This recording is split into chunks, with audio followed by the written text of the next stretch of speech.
save them here and now. Oh.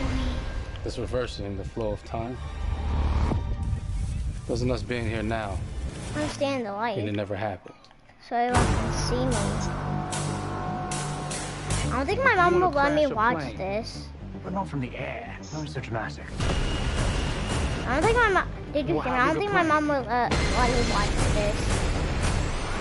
That part is a little Are you allowed to watch it? I'm allowed. You're allowed? Yeah.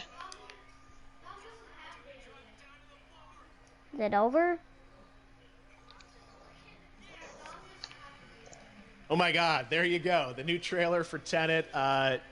John, David, more questions, maybe a few more answers, but what an amazing epic film.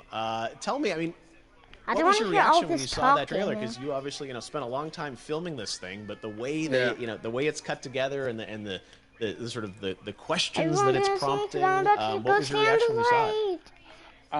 I was overwhelmed with joy, disbelief suspended in that. I was admiring how well the beard was kept up. But really, it's just, it's interesting because there are just little, nuggets of information and just breadcrumbs of information about the movie that I was surprised that he was going to reveal. And I love that he did. And it's just, being a huge fan of Christopher Nolan, this seems like, we're familiar with his films. We obviously know his films, but this seems like something different. It seems like this is where he's about to take us for the next 10 to 15 years of filmmaking. The scale and the epicness of it, that's what just blows me away to see all those different countries. And for you, I assume you sort of had a world tour in a way. It looks like, you were in India, Italy, like all these different places. Mm-hmm. So you really filmed in all those locations, right? Yeah, we were there from Tallinn, Estonia, to Mumbai, India, Amalfi Coast, Copenhagen. It was, and to me, it just gives the film so many different personalities. There's an international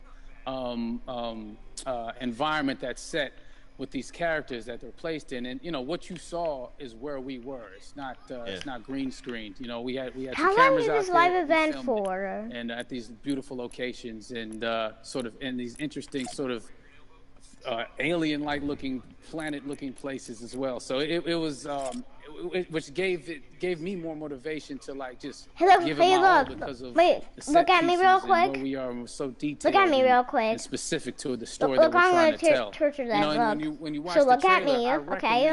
Look at my skin. Again and again, you get more I told you, look at my skin, so I can show you something. Oh, I just said every little line of dialogue, I'm sure, has to be, kind of. Oh, turn at me. Turn at me. There's a lot going on in this film, like you would expect from Christopher Nolan, but the epicness matched with such an interesting narrative and huge stunt sequences, action sequences. I wanted to ask you about that because from a stunt perspective, you're doing things that are not supposed to be humanly possible, and it's just like the reverse rappelling or whatever you call that. I don't know how much you can share about what's really going on there, but how did you film those things? Chris and Hoyte van Hoytema had a camera, and they yelled action and cut. No, but it was some of the moves that we were doing, especially those hand-to-hand sequences, and the physicality of it all. Some our stunt guys, George Cottle and company, they've never done some of these moves before. They were sort of inventing them for this movie specifically. So it's so exciting that we're going to be able to introduce this new style of fighting, this new style of combat. You know what I mean? And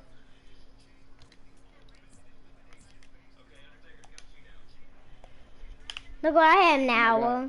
Telling you. No, and again, this what I love about. I'm gonna go back in.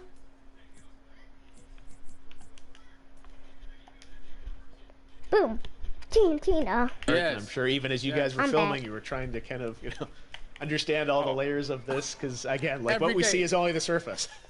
Every day, I was bugging. Every day, I had questions for him, but he was very gracious and he answered them very calmly and patiently with me. It was important that we were able to track the actors track the story correctly, so we can tell it the best way we could. And so he was very patient with us. I say that very politely.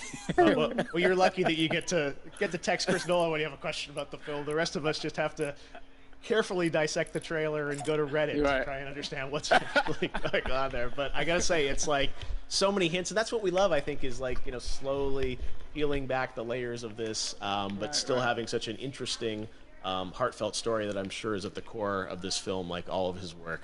And yeah, it's so exciting to get a glimpse of this. The airplane sequence at the end of the trailer, that was completely unexpected. I didn't know we were going to see that, or that was even in the film. Is that like a practical effect with like a real 747?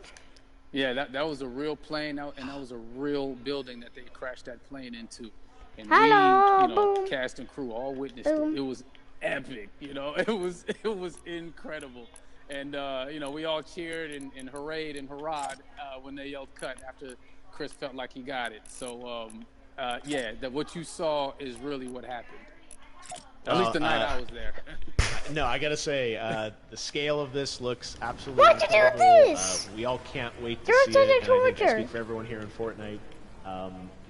Being so honored that you and Chris decided to bring Tenet first to Fortnite to show the world this way. No, this is again, we're making history, and thank you so much, John David, for joining us. You made it into a video game finally. Hopefully the first of many. Hope so. Awesome. All right, John David Washington, thanks for joining us. Thanks again to John David Washington. And before I go, there is one final surprise. This summer, we will be screening an iconic Christopher Nolan full-length feature film right here on the big screen. Stay tuned for more details.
Finish. Kick him! He's a stupid butthole.